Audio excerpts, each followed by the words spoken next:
Hello, welcome back. Welcome. This is Esoteric Oddities. I am your host, Jonathan. And I am your host, Sarah. Sarah with a C. C-E-R-R-A-A-A. Don't get it twisted. Really quick, we're just going to talk about the struggle that we just had. There was probably like 10 accidents on my way home, and what should have took me 30 minutes took me an hour and a half. I also didn't get a seat on the train because it was so packed. So The struggle. shout out. First world problems. Yeah, basically. God forbid I sat in traffic. No, but for real, like, if you're going to cut me off, use a turn signal. And if you're going to do and it... say thank you. And say thank you. Just gesture. See, that's the thing. When people, like, thank me for when they cut in front of me, I'm like, oh my God, like, you don't have to thank me. No biggie. And then when they don't do it, I'm like, where's my thanks, bro? Excuse me, bitch. Right? And I'm like, no problem. That's like my favorite line at work. No problem. God, and when people drive on shoulders to get to the exit, that drives me crazy. Unless it's me doing it. Then I could get away with Everything's okay unless... Everything's not okay unless you're doing it. Also, I really don't like, what are those things called? Rumble strips. Oh my God, those are the things I was going to tell you. That's what they used to call me in high school, rumble strips. No way. No. Don't you hit those if you drive on the shoulder? Yeah, but I mean, you can hit them. They're not going to do anything to your car. It feels like it is. I feel like my muffler is about to fall off. That's and such honestly, a funny word, muffler. Muffler. So is rumble strips. And honestly, I love a good vibration up the sphincter just as much as the next guy does. But like, can we get a petition signed to stop rumble strips now, please? Petition starting. Did I meant this is Esoteric Oddities? Did I say that? Yes, you did. In the Okay, beginning. cool. Hi guys, You welcome. got it. Check. Just ranting. Don't mind us. So how are you? I'm great. That's amazing. Let's jump in. Let's jump on in. Sarah's phone's gonna die, so she is gonna go first. Also, I went first last time, I think. Yes, and my phone's on 1%. So wait, did I go first last time? You did. Oh, okay. Oh wait, our topic is disturbing murders. So, trigger warning. Not that any murder is not disturbing, but these are especially disturbing, possibly triggering. So, yeah, a little triggering. And not so much on the subject of murders, but something like that. All right. So, what is your story about? All right. So, this is the Black Hope Cemetery. Oh. Have you ever heard of it? Never heard of it. Yes. Okay. I feel like I'm really accomplished when I cover something you haven't heard of. I haven't heard of any of the ones you've done. That's because I'm weird. All one of them. Yeah. Episode 2, everyone. Thanks for coming. Okay. So, for the families who bought new houses in a subdivision near Houston, Texas, life in their dreams home turned into a nightmare. Spooky. When a couple began to dig a swimming pool, they discovered 2 bodies made the horrible realization that their homes rested on top of an old African-American burial ground. Stop. This sounds just like Poltergeist. Yes. Did you see the movie? Yes. Do you hear about haunted. the curse? Yes. And how, like, somehow... Shout out to your... It's conspiracy theory. Yes. But somehow they claim that they used real dead bodies in... Like, why would you ever do that? Real skeletons, excuse me. Real skeletons that were donated for entertainment purposes, such as, so they say. The same way that a body would be donated to, like, Body World or something. For Body World? Well, it's a real thing. It's What's like Body World? I went to it once when I was younger. It's like... This is where it all started? It's literally just, like, a bunch of dead people. They're real corpses or cadavers or whatever. They, like, strip the skin off them. It's actually really cool. They do animals, too. You've never heard of Body World? It was huge. I don't know if they still... I think they still do it. Okay, sorry. And continue. Nope, never heard of Body World. I think you made it up. Let's Google it. Sam and Judith Haney, like Heine, bought their dream home in Newport outside of Houston, Texas in 1982. There it goes. A year later, when they began to dig up a site for a pool, an old man that the couple did not know knocked on their door and told them human remains were buried in their backyard. Spooky. I would have been like, yeah, right. Get real. Get real. Yeah, right. He pointed out a spot where he claimed 2 graves had been and gave the Haneys... I can't say that seriously. Sorry. And gave the Haneys the name of African-American families living nearby who can confirm the truth. Digging with the backhoe where the old man had said the bodies were, the contractor found 2 bodies, a man and a woman, in wooden coffins. Oh. The Haneys were determined to find out who these people were and give them a proper burial. Sam and Judith's search led them to an old black man named Jasper Norton, who worked as a gravedigger when he was younger. Norton told the story of Black Hope, which was a cemetery for slaves. This meant the home of Sam and Judith and surrounding houses were built on an oasis of dead bodies. The last body was buried in 1939, and as many as 60 bodies had been buried at Black Hope. Norton identified the 2 individuals buried in the Haney's backyard as Betty and Charlie Thomas, formerly slaves who had died during the 30s. That's crazy. Wait, how did he know that? I don't know. And this man is a stranger. Well, he was not a stranger. He knew what was up. He knew the property, but that's insane. If this is in the 80s and this was the 30s was the last time a body was buried. Put there. Exactly. And now this is the 1982, so it's a long time. Okay. Although they tried, the couple was unable to locate any relatives of the Thomases and felt guilty for damaging their graves. Sam and Judith made the decision to rebury Betty and Charles' remains in their own backyard and thought the end of the situation. You already know. After reburying the Thomases, the Haneys began to experience the unexplainable. Distorted voices woke them up out of their sleep. One night, Judith... What is that? Ew, why does this always happen? How is that happening? Okay, I hope everyone can hear that, but, okay, continue. The walls are rattling.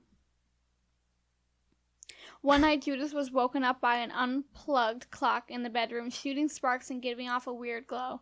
Another evening, when Sam was working a night shift, Judith heard their sliding glass door open and thought her husband had forgotten something. "What are you doing?" said a voice Judith did not recognize. When she checked, there was no one there and the door was locked. Nope. Are you ready for this? No, thank you. This is No, I'm not ready. Shook material. Okay. The next morning, Judith couldn't find her red shoes. When she found them, they were outside, sitting side by side on the top of Betty Thomas's grave. Even more eerie, the Haneys realized at the time it was Betty Thomas's birthday.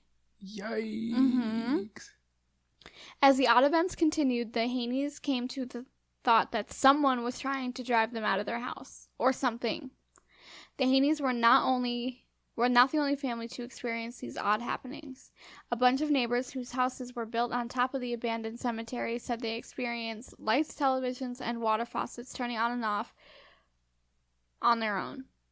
Many said they would hear unearthly sounds, and some even saw paranormal figures. Ben and Jean Williams, who lived across the street from the Haneys with their young granddaughter, Carly, and daughter, Tina did not live in the house. Bye, Tina. Sorry you can't live with us. Had built the house in 1980. From the beginning, they said nothing about the house felt right. The house had a clammy chill year-round, and Jean and Carly constantly felt like they were being watched. Toilets flushed by themselves, and the garage door and household appliances seemed to operate on their own. A rectangle sinkhole opened up in the yard, and no matter how well the Williams filled it in, the sinkhole reappeared within days. What? Jean, being an expert green thumb, couldn't get any plants to live on the property. An expert green thumb. I had to put that in there because they'd be like, why is this important that she couldn't get plants? Because he was an expert green thumb. And so that being said, an expert green thumb couldn't even get these plants to live, so that's an issue. The Williams also noticed strange markings of an oak tree by the sinkholes, an arrow pointed downward with 2 horizontal slash marks under it. A longtime resident, no name, of the area told them he had marked the tree as a way to identify where his 2 sisters were buried. The Williamses obviously weren't close to their neighbors, because they didn't say anything. And they were terrified. They literally just found out about the dead bodies. Why wouldn't you tell people? Oh, by the way. Come on, Haneys. Why wouldn't you tell people? Soon after, a presence began to invade the Williams house. Jean and Carly were awakened from an afternoon nap by multiple footsteps in the hallway. And Ben returned home from work one evening to find an eerie apparition hovering over his sleeping wife. Spooky. Shook. Worst of all, 6 members of the Williams extended family were stricken with deadly cancers, with 3 of them dying within a year. Not crazy, but still weird. I mean, that's crazy. It's just weird. Just adds to the weirdness. Right. But people die all the time. Keep that I'm saying.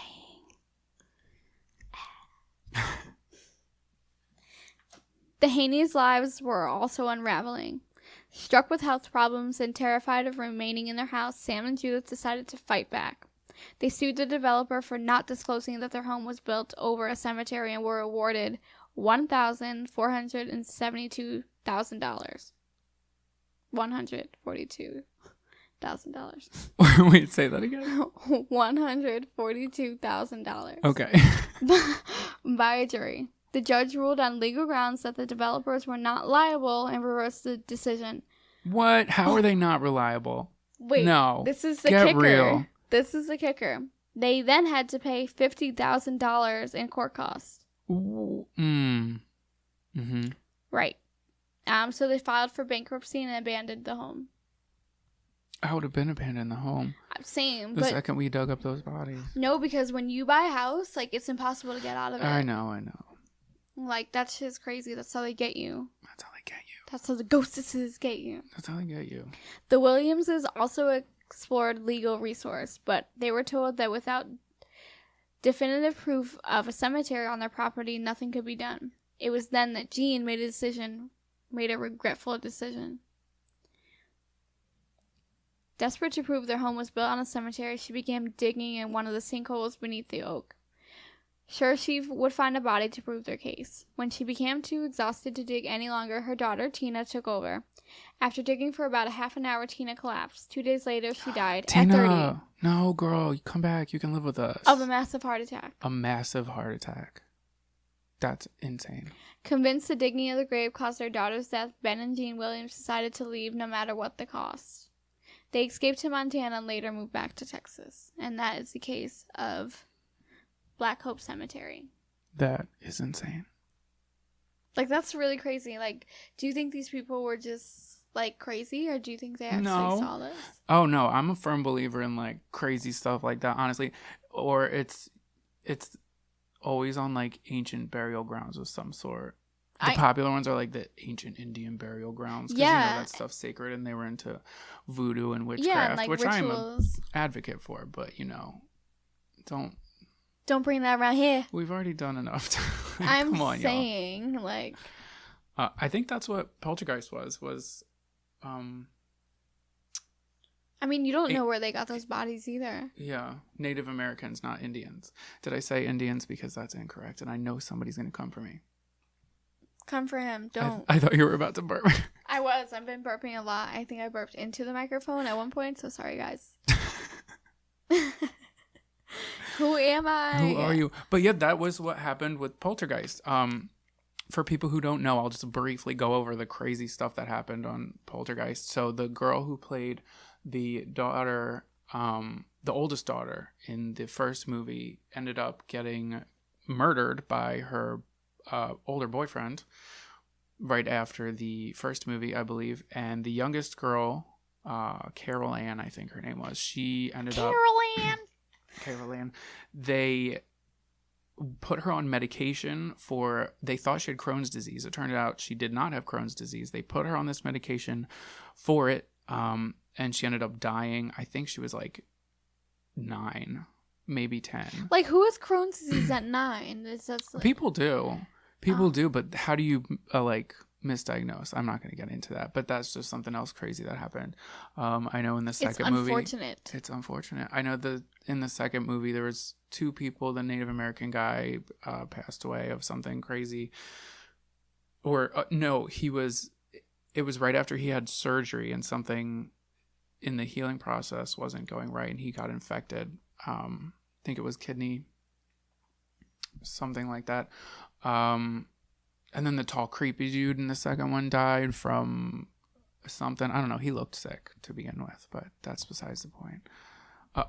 And the guy from the first movie who was the investigator, he was on a plane. Did you hear about this part? No. So he's on a plane, right? And he's sitting. He had been in a couple movies after this. When he's on this plane, he's sitting in some row. I think he was in like row D or something. And the stewardess recognized him from Poltergeist in one of his other movies and was like, "Hey, like we have a seat in first class for you." So that he gets pulled into first class. Plane takes off. I'm not lying about this. You can look this up. Plane takes off. Does not like get up into the sky, and it crashes to the ground, and almost everyone on the plane died. He survived, but the person who took his seat in row D died.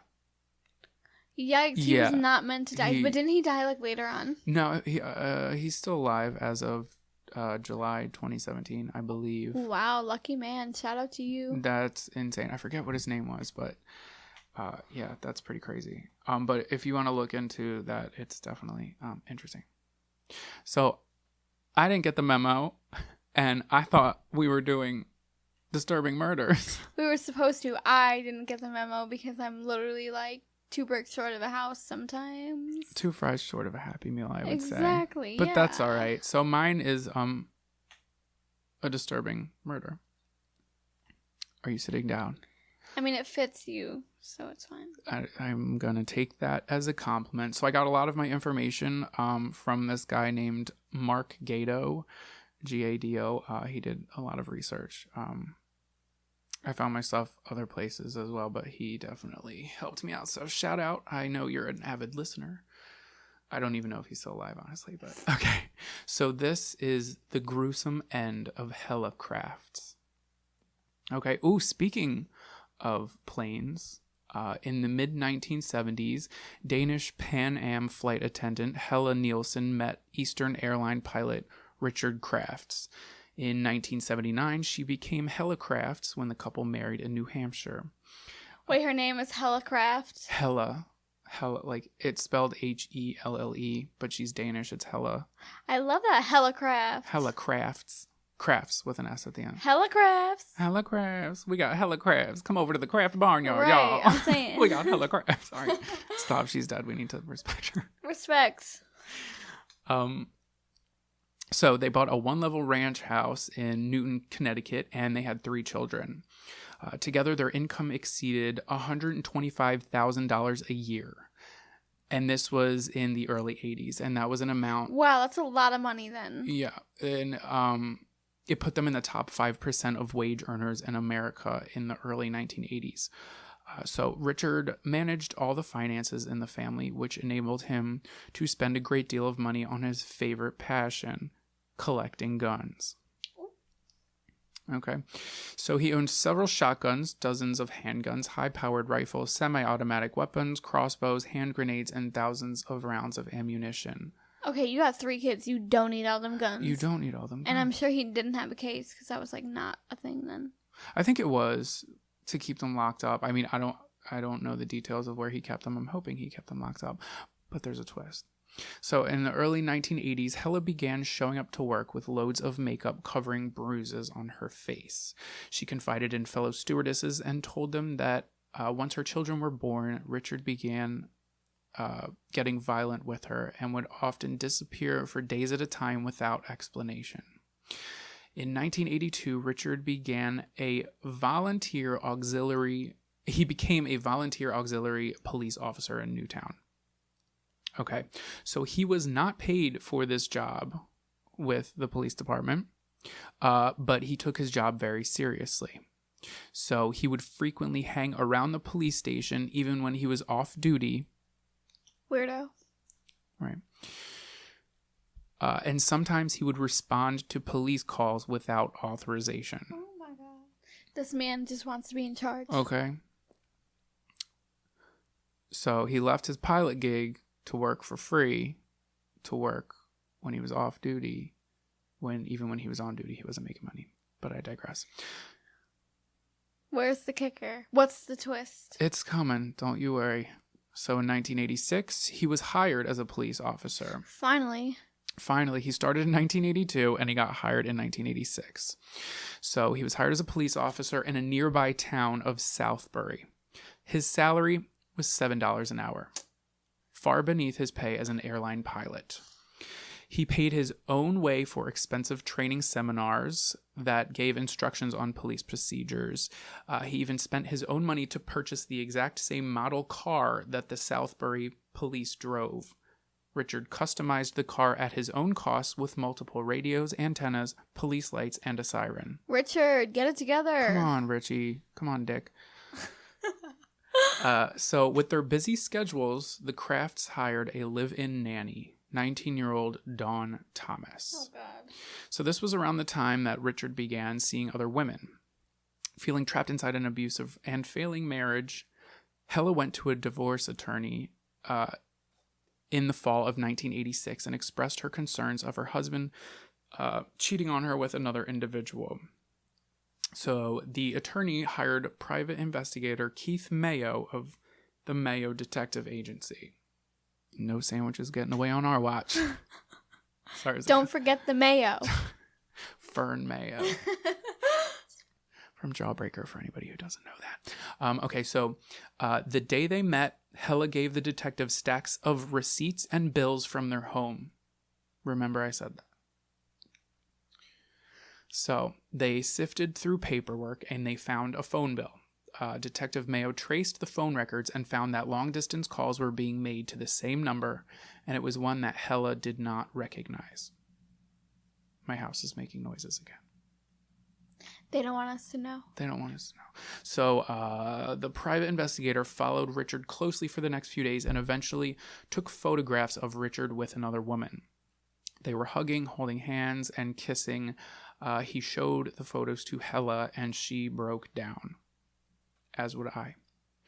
So, a few days later, Helle missed her shift.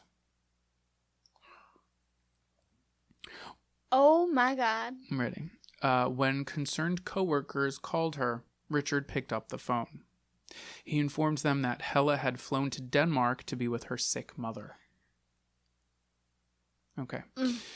But later he told another friend that Helle was on vacation in the Canary Islands with a friend. She don't got friends. This is what century? Women didn't have friends. But this is 1986. But women didn't have friends. Yes, they weren't did. allowed. They were. This was almost the 1990s. What are you talking about? Oh, okay. But I feel like this man is controlling, and he probably didn't let her have friends. He is. So. All right. So we shouldn't laugh. All right. Having already known about Richard's aggression and temper, her friends and coworkers panicked. It was later reported that Helle once said to a coworker, quote, "If something happens to me, don't think it was an accident." I'm saying. Okay, red flag. So they told Helle's attorney, who informed Detective Mayo, and they both went to the police department to file a missing persons report, but to no avail. The private investigator then took things into his own hands. So they interviewed the nanny, Dawn Thomas, who's only 19 years old. She stated... All right, stick with me on these dates here. She stated that in the early morning of November 19th, a snowstorm had knocked the power out of the Crafts' homes. Richard woke her up at 6 a.m. and insisted she gathered the kids, got into his car, and they went to his sister's house. So Richard's sister's house, which had electricity. He told her that Helle was already on her way to the sister's house, and they would meet her there. Richard dropped off the kids and Dawn and left almost immediately from his sister's house. Helle was not at the home, even though she was supposed to have left before Richard did. So Dawn told Mayo that Richard did not return to pick them up until later that day at 7 p.m. Helle was still nowhere to be found. Dawn also claimed that a few days later, when she returned to the Crafts' home, she noticed a dark stain the size of a grapefruit on the carpet in the master bedroom. Dawn questioned it, and Richard told her that it was kerosene. But why are you having kerosene in the bedroom? Also, kerosene's black? Yeah. Or it's no color at all. No, I think it has a color. I don't know what color it would leave on the carpet. It might be... I don't know. Get him, Dawn. Get him, Dawn. So she also noted that shortly after she questioned Mr. Crafts, he had the carpets torn up and replaced. But he didn't just tear up the corners of the carpet and roll it up and dispose of it like you normally would. He burned it. Not quite, but he cut the carpet into 2-foot by 2-foot pieces and discarded them. She also noticed that a large freezer that was in the garage on November 18th was now missing. So with the help of a local trash pickup crew and a few helpers, they searched through the mountains of trash at the dump for the next several days. They found a piece of Richard's carpet containing a stain that looked like blood. The article was taken to the state police laboratory, led by one of the country's foremost forensic scientists, which is Dr. Henry Lee. I think he's on Forensic Files a lot. He's pretty cool. He's awesome. I love Forensic Files. I love Dr. Henry Lee. Shout out to Henry Lee. So the investigation received another setback when Dr. Lee reported his findings on Mayo's rug samples from the dump. He said, after 4 hours of back-breaking work carried out on the carpet, none of the stains tested positive for blood. Of course he did. What? So finally, the police stepped in. Finally, after literally like 3 weeks. Sure. So considering this is a missing persons case, they give Richard a polygraph test, which he passed. And honestly, those don't hold up in court. And as any true crime fan knows, that it's literally like 50% reliable. But I digress. Wait, so all those times on Mari? Come on, it's Mari. Damn. So once the case was led by the state, it gained press coverage. And one of the town's snow plowmen, 37-year-old Joseph Hine, came forward hoping to help. He stated that at about 3:30 a.m. on November 21st, he plowed along the length of River Road until he came to the intersection of South Flat Hill Road. And as soon as he passed the intersection, Hines saw a truck parked off the side of the road. He said it looked like a U-Haul van. The lights were off and the roll-up back was closed. As he got closer, Hines saw that the truck had a large wood chipper. Oh my God. This guy is crazy. So just as he passed the vehicle, he saw a man standing near the driver's side door, who quickly began walking to the rear of the truck. The man motioned for Hine to pass him, which he did, and he continued plowing. So 2 hours later, at 5:30 a.m., Hine plowed River Road from the opposite direction. As he passed, he saw the same U-Haul with the attached wood chipper once again, but nobody in sight. But as he passed, he noticed something different. The back of the box was open, and he could see some wood chips inside. He also saw wood chips on the shoulder of the road, but he continued to plow his route. He said, quote, "That was strange, that a person would be out so early in the morning, in the middle of a snowstorm, chipping wood." I will have to agree with you there. So, detectives from the Western District Major Crimes Unit began to look deeper into Crafts' activities immediately before Helle's disappearance. They pulled up his credit card purchases and phone records for the month prior to November 19th. On his MasterCard credit card bills, investigators found several of interesting purchases. On November 13th, Crafts bought a large capacity Westinghouse freezer. He paid $375 for it, and he picked it up in store November 17th. And during the same billing period, detectives noticed that he rented some type of machinery at a place called Darien Rentals, which generated a charge of $900.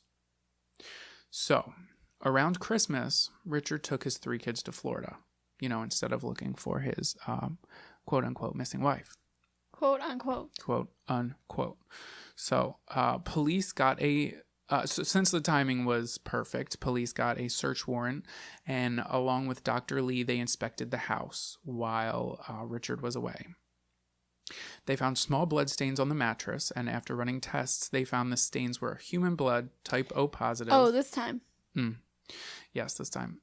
Type O positive that were the same as Helle's blood type. Further tests provided information that the stains were circulatory blood, not menstrual blood. The blood was splattered at an angle that would have been caused by somebody leaning over the bed or kneeling. Bathroom towels were recently laundered and when taken into tests for traces of blood. Results showed that the towels were literally drenched in blood before washing. Maybe these people are just into some freaky stuff, And we gotta weigh out your options. Gotta weigh out those options. That's what I'm saying. So, investigators learned that the $900 charge on Crafts' MasterCard at Darien Rentals was a payment for a wood chipper, which Richard picked up November 19th. On the afternoon of December 30th, 1986, 2 detectives located Joseph Hine, the plowman. They listened to his story about observing the wood chipper and the U-Haul parked on the side of the road in the middle of the night. Detectives drove with Hine, and he pointed out the exact spot where he had seen the truck on the side of the road. It was in an area of the river known as Lake Zor. Z-O-A-R. Shuck. So detectives saw piles of wood chips along the bank of the river. A detective noticed some scraps of shredded paper, partially covered by debris. My gosh, they're just so loud over there. Sorry if you hear that. We have turtles, aspen, and duck, and they just like to flap around. And that rock is just floating all over the place. It sure is. All right, so okay, so get this. So there's scraps of shredded crap everywhere. The detective manages to find some small pieces of mail. One of them somehow went through the wood chipper and was fully intact, and through a little plastic cellophane window on the envelope, he could plainly read the name, Miss Helle Crafts. Yikes. So within an hour, a search team from police headquarters descended upon the scene. Every inch of the ground was gone over at least twice as the team photographed every bit of evidence that was removed from the site. They found numerous strands of blonde hair, bone fragments, fabrics, cloths, plastic items, and wood chips. But they would have to prove beyond any reasonable doubt that those remains were those of Helle Crafts and that she was murdered. Otherwise, there would be no homicide, and thus Richard Crafts would not be charged with anything. So, detectives got a hold of the rental agency where he rented the wood chipper. They secured copies of the agreement, and luckily the exact wood chipper that Richard had returned was in the rear parking lot of the rental shop.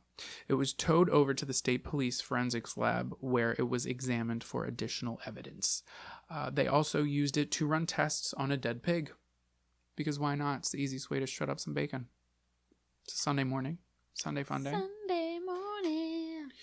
So, they microscopically concluded that patterns left on the pig's bone fragments had a certain fingerprint that only that wood chipper would have produced. So back at the lake, divers were sent into the cold water to find anything they could. They retrieved, The box. a chainsaw. Dun dun dun. With the serial number scratched off. How convenient. This man is messy. So, well, he scratched off the serial number. Still messy. He is messy because through forensic testing, they were able to read the real serial number imprinted on the steel. The number correlated directly to a receipt that Helle gave Detective Mayo, remember when I told you, on the day that they first met. The chainsaw serial number was registered under Richard's name. So he was following this the whole time. Who? I think I'm getting ahead. Go ahead. Yeah. So, in the end, Dr. Lee said, quote, "Our team's efforts at Lake Zor eventually led to the discovery of 2,660 strands of blonde hair." I would have hated to be the intern that had to count those out. That is true. 69 slivers of human bone, 5 droplets of human blood, 2 teeth, a piece of a human skull, 3 ounces of human tissue, Kleenex brand, a portion of human fingernail, 1 full fingernail, and 1 portion of a toenail. Helle Crafts had been found. So police had worked out a probable scenario of how Richard killed his wife. Are you ready? I am not ready. So, since drops of Helle's blood were found in the bedroom, they assumed that she was bludgeoned at the foot of the bed during the early morning hours of November 19th, perhaps when she was making her bed or changing the sheets. Police speculated that Richard then carried his wife's body to the garage where he had recently hooked up the new freezer. He placed her body inside the freezer, then woke up Dawn Thomas. He drove to Westport, which is where his sister lived. He dropped off the kids and Dawn, and then he immediately left for home. So police believe that sometime during the day, he took Helle's frozen, solid body to a secluded piece of property he owned in Newtown. There, it is believed he used a chainsaw on her body to make several smaller pieces of her remains and returned them to the freezer. The next day, under the cover of darkness, Richard then took the body parts, wrapped them in plastic garbage bags, went to Lake Zor, where he ran them through the powerful wood chipper. Because of the time factors involved, police speculated that when Joseph Hine saw the U-Haul and wood chipper alongside the road, Crafts had already finished his gruesome work. He was parked along River Road because either he wanted to get fresh wood to put through the wood chipper, or he wanted to get rid of the evidence in the river.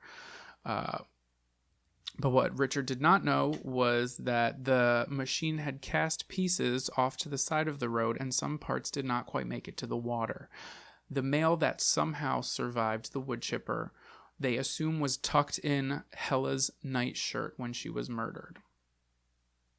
So on January 11th, an arrest warrant was issued in Newtown Court for Richard Crafts. That night at around 9 p.m., a dozen state troopers and detectives reported to the home of Richard Crafts. They surrounded his ranch-style home, called him on the phone. He was ordered to come outside and surrender. You ready for what he said? No, knowing how he killed his wife, I'm not ready. He said, "I'm tired. I'll take care of it in the morning." No big deal, guys. Just I'll take care of it in the morning. I just murdered my wife, just but no I'll worries. deal with it. We'll figure it out tomorrow. I'm tired. Conan O'Brien's on. It's gonna be really good. He's got a great guest tonight. Get real. Get real. So, when police insisted that he surrendered immediately, Crafts became angry. He said, "Don't call me back," and hung up. You know what, guys? He was mad at us. Let's take it on back to the police office. Let's head back to the station, guys. Donuts on me. He's right. He's right. Leave him alone. He's trying to watch Conan. He has 3 kids. He has 3 kids. It's a school night. He's a good man. He's a great man. He was a police officer, or he wanted to be. Loved the law. He loved the law. He knew his way around a cockpit. Sure did. So, after a series of phone calls, Crafts agreed to come outside. Finally, guys. His children were still inside, asleep. At 12:30 a.m., Crafts told the cops over the phone, "I'll be out in 5 minutes." This episode's almost over. Hold on, guys. Sir. So, a short time later, Richard emerged to surrender to the police. After an arrangement in a nearby Danbury court, he was taken to Bridgeport Jail Facility to await further developments. His bail was set at $750,000. So, in conclusion, on November 20th, it took only 8 hours to reach a unanimous verdict. Crafts was found guilty of murder beyond any question. Thank God. 11 men and 1 woman felt the evidence easily supported a guilty verdict. The verdict was announced November 21st, 1989, almost 3 years to the day when Helle was murdered. In January of 1990, Richard Crafts received a sentence of 99 years in state prison. Okay, I have so many questions. Are you ready? Why? Why did you kill your wife? I think he had anger problems and he wanted to, Also, if she wanted to get divorced, like, that would be it. That would be, you would think. No, this was easier. Because divorce is expensive, dude. A wood chipper is only $900. That is true. Game over. Game over. Sold. Literally. Sold. Clearly, he was a little twisted. He had an insane collection of guns, and he decided a wood chipper. Yeah, what is with that? I guess he figured because he couldn't use those. Or it would honestly be easily traced back to him. But I think it's crazy because it reminds me of... remember in Jumanji at the beginning when they're just like... I spent like 2 months watching that movie. Yes, we both did, day. like every day. But remember how like the legend was that when the son went missing, that the dad chopped his body into pieces. That was terrifying to me as a child. But like this is an actual situation where a woman was literally chopped into like a million pieces. For no reason. Also, this case, I was the first of its kind, maybe in the state, maybe ever, I think, where a man was guilty and they had no body. Because they had no body. They had pieces. Because he chopped her up. He really like... Right. Like... Right, but this was the first time, like, in the history, I'm pretty sure of anywhere, that, yeah. Also, if you are into, like, court hearings and stuff, his was pretty interesting. I didn't want to dive too deep into it because it would have been long, but essentially they had to do, like, 2 different court hearings because one guy was a total asshole and said he was innocent. And publicity got too big and they had to move. I think they moved out of state, if not out of the county. You see that? It's crazy. Unwanted publicity. Any publicity is good publicity. These headphones are awful. I know, and I got them for free, so it's because I didn't pay for them. They hurt. They're squeezing my brains. But yeah, he was definitely planning it before. If you look at the timeline. Before she even found out that he was cheating. Yeah, I feel that. He was thinking about it. I feel like he just had to get his hands on something. I think he had a couple, he was a couple of fries short of a happy meal. Like, I think he just really, like, conjured up this plan, and it was, like, so detailed that he just had to do it. It's so disturbing, but it's... Like, he went through great lengths. He really did. And, I mean, back then, maybe they didn't think about how easy it would be to trace something, because nowadays it's just, like, when you make a purchase or you make a phone call, it's like, you're done, you're caught. Good luck with your alibi. Cell phones, text messages, we have social media. You don't even need to be on your cell phone. If your cell phone's traveling, like they know where you are. They know where you are. Where you're listening to this right now, they know. I'm whispering so they don't hear me, but they know. But like I'm saying, like he bought a freezer. He like froze her body. I mean, I guess he lucked out with the storm because what would he have done if there wasn't a snowstorm? He wouldn't have had a reason to get the kids out of the house, get the girl out of the house. I mean, it doesn't matter anyway because who chops wood in a snowstorm? It looks suspicious regardless. That's true. Who does that?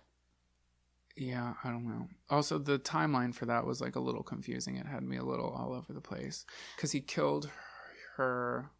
I feel like well, not every, but the one that I did last time had a timeline, and it was really hard to follow. Also, yeah. It's just choppy. It's crazy. But this, I think there's a documentary about it. I would love to see that. It was very interesting. Yeah.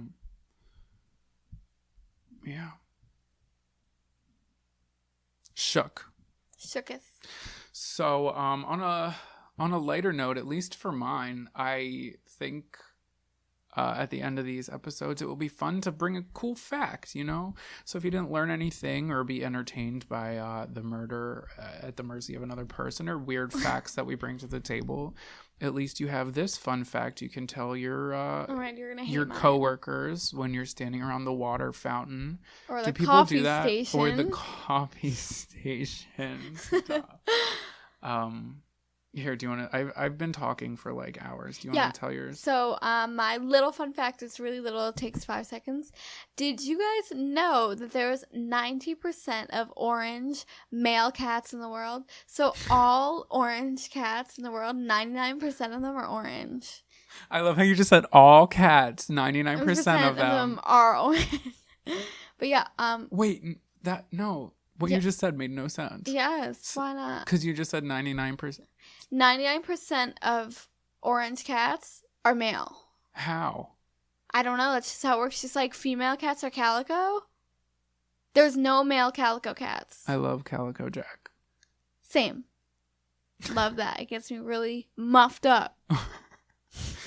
Keeping it PG-13 over here. That's like a first for me, guys. And this fact, you guys are gonna be like, what even? But yeah, where did you even find that? Did I bet you? Hold on. Did you Google cat facts? No, Yes, you did. No, it was told to me. Oh my God, and you stored it away because you didn't even need your phone for that. I stored it, and I was like, I'm gonna need this one day, and here I am with and my facts. Here you are. Wow. Someone's gonna appreciate me for this. I appreciate you for your cat facts. Not for the cat fact, as you can see. His facts are gonna be so elaborate. He's such an overachiever. Stop. I'm extra. Yes. Oh my God, stop. I'm literally looking at this and it's like so long. No, it's one of these small things. But it's just a small It's tab just a thing, small, just it's an a hour small later. 3 pages. Don't worry about it. But again, like guac, I am extra. Okay, so are you ready for my fun fact? So on Black Friday 2014, Cards Against Humanity was removed from being on sale and replaced with a, quote, bullshit box on sale for $6. This box contained literal feces from an actual bull. Oh my God. Why would you pay $6 for that? Because people didn't know. Oh, shit. As described on the box. So this was to protest the Black Friday shopping craziness where shoppers will literally buy anything on sale. Is this true? Yes. Welcome to America. This special Black Friday edition of Cards Against Humanity sold over 30,000 copies where all buyers actually received a box of bull poo. I mean, they can't really say anything because it's advertised on They the box. can't unless Do you somebody know where gets Black sick. Friday came from? I think you're going to tell me. But really quick, can we just say that only in America do we have a whole holiday, that's Thanksgiving, which I won't get into, but it's a whole holiday that, you know, surrounds People killing each other. Well, yes, but in the modern sense, it's being thankful for the things you have. And then later. And then midnight that night, you know, curb stomp people out front of Walmart because you really want that One Direction poster that's on sale. I'm saying for $1. Well, $1 make me holler. $1 make me holler. People No, like but seriously, miss people die. Thanksgiving. Like, Well, yes, but I mean, people like skip Thanksgiving dinner. oh my God, wait, it's getting so bad. People are literally having to leave at like 5 o'clock, like 5 p.m. for work. Ridiculous. Just to be treated like crap at work. It's July. Let's relax. We can vent about it. No, it's July and this Friday, they're having a Black Friday sale. What? Yes. It's July. Well, they really took like Christmas in July, like really seriously. But it's Thanksgiving. I know, and they're JCPenney. TM. Well, JCPenney's going out of business because the one at the mall that I work at, they have like their display tables on sale, and I'm about to get me a coffee table for $10. Do they have dressers? I need a dresser. No, they don't. Literally, it's like vacant. Damn it. I know. Okay, so you guys can follow us on Instagram. We are at Esoteric Oddities, ESOTERIC. ODDITIES. I'm going to do that next time so you don't have to do that. I know, thank you. And you can follow us on Twitter. We are Esoteric Oddity. ODDITIE, not Y. IE, not Y. IE, except after C apostrophe. I never got that. Me neither. That only works for receive. I think that word still messes me up. Okay, but if we got something twisted, if you want to yell at us or if you want to encourage us, send your love our way, you can email us at odditiespodcast@gmail.com. We really encourage We encourage the encouragement. Yes. Review. We only want to get better. We're just two pickles in a jar of disappointment. And we're really trying to just get better. Make it out alive. Just gotta make it out alive. Thank you guys for listening. But yes, like Sarah said, if you're listening to us on something you can review us on, including Apple, you know, the iTunes store. Apple. Rate us. Let us know what you think. please give us a good rating. Yeah, We just don't like be we mean. might be adults, but like we still really want people to like us. So please like us. Please like me. I'm poor. For real. For real. I'm just kidding. But thank you guys for listening. Thank you so much. And we will, well, we're not going to, I always want to say I'll see you next time, but we won't even see them. We'll and we hear won't you next time. But we won't. They'll hear us. So you'll be hearing from us That's true. next time. Bye. Bye.